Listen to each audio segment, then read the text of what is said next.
people a power, a desire to make innovation. So this is what the ministry is doing. And second is integration into global innovation network. We see it's not international cooperation.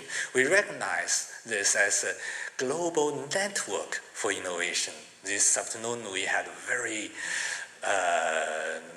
much discussion on networking. Networking is very important. We are inspiring each other. We are learning from each other. We're exchanging a lot of goods and bads. So we see this is a global innovation network, and China is consider itself a part of this network. And people first, this is China's policy. China's politics is the fundamental idea is the government serving people. So enable and empower the people to do innovation, to have the entrepreneurship. This is China's pursuit. This is the ministry's obligations. And the consistency, coherence with domestic general policy, actually by this, I mean stability. So China's politics and economy is very stable, as you can see, steadily growing. So we have this consistency of policies. And this is our learnings, and then this is the last page. I come to the outlook, means what I expect with my experience with ministry in future, what China will become. First is public-private partnership in twin whales. Now, we have this public-private partnership in science research, in science technology innovation, but we do not have sufficient PPP in institutional innovation. Means when it comes to an internal regulation of a research institution, internal restructure of a university, there is not enough say from private sector. So this, I expect we are going to have more participation of the private sector companies in both wheels of innovation. And we will have more forward-looking, targeted, and strategic research. Means you see our domestic strategy is long-term. We have 10 years, 10 years, and 20 years. So everything is programmed. We have five-year plan. There's more specific topics.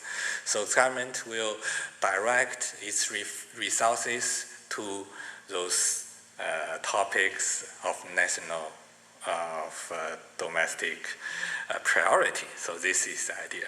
And the third one is closer ties with real economy. You see, I already said now with the new government, the Minister of Science report to Vice Premier for Economy. So let's say the science innovation in China is more like an economic thing. So they are talking about more integration of those technologies, make them useful in real economy, in productions, in transformation of existing industries. This is what I mean. And we have a shared growth through discussion and collaboration. Yes, we are growing together with our partners. I have been in Italy, in Europe for 7-8 years, and during these 7-8 years we established a center for technology transfer, which is always win-win game for both economies, for both countries. And this is the same which we are happening here in APAC and with other bilateral partners. So cooperation, we will have a shared growth through discussion and collaboration. We don't believe that China's story could be copied in any place in the world, but this story can inspire people to join this cause, to share our pursuit of excellence, to share our respect of knowledge, to share our ideas about innovation, about policies. So this is what China is doing. I think this outlook, we will see after 1-2 years if any achievements, any impact will come from this. Okay, so this is me. You can contact me. This is Gmail, my private email. So feel free for questions. Thank you.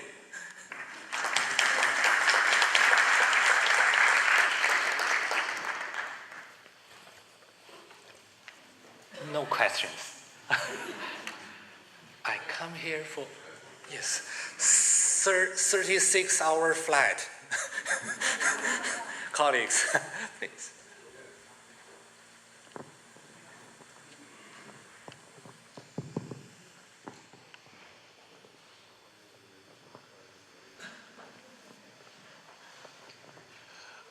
Thank you very much for your presentation, very interesting. We know that China has undergone a series of severe changes, drastic changes in the ministerial structures and the state structure. How has this affected the policy on science and technology?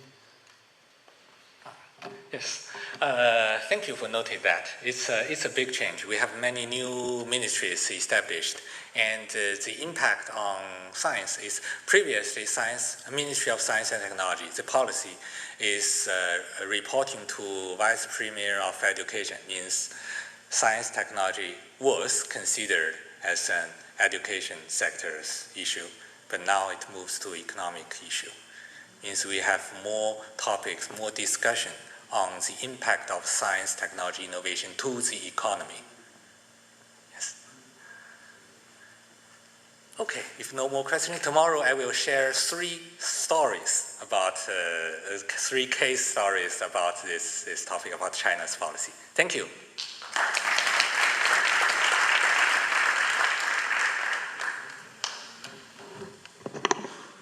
Thank you. Now we will have our last session of the day. Dr. Alvaro Ossa is going to talk about how to manage technology transfer in APEC economy Chile. Dr. Ossa is head of the Office of Technology Transfer from the Pontificia Universidad Católica de Chile. He has a master's degree in Technology and Industrial Business Management from the School of Industrial Organization, Spain. Also, he has a diploma in Technology and Entrepreneurship, University of California, Berkeley, and he's an industrial civil engineer from the Universidad Técnica Federico Santa María, Chile. Dr. Ossa was elected 2017 Technological Manager of the Year by the Chilean government. UC's technology office has been recognized as Chile's best office of technology transfer in 2017, and as the institution that filled the most patents application on the year 2015, 2016, and 2017. Thank you, Doctor.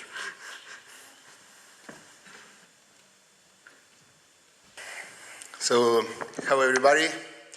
I know that I'm the barrier between you and your house of your hotel. So I'll be quick.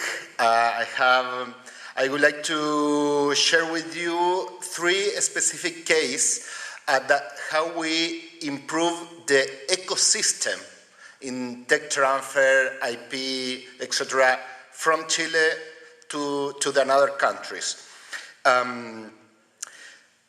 So, just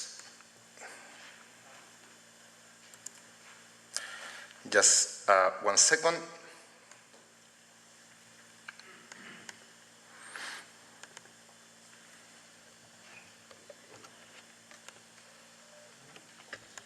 So, first, I would like to talk, like I said before, 3 specific programs.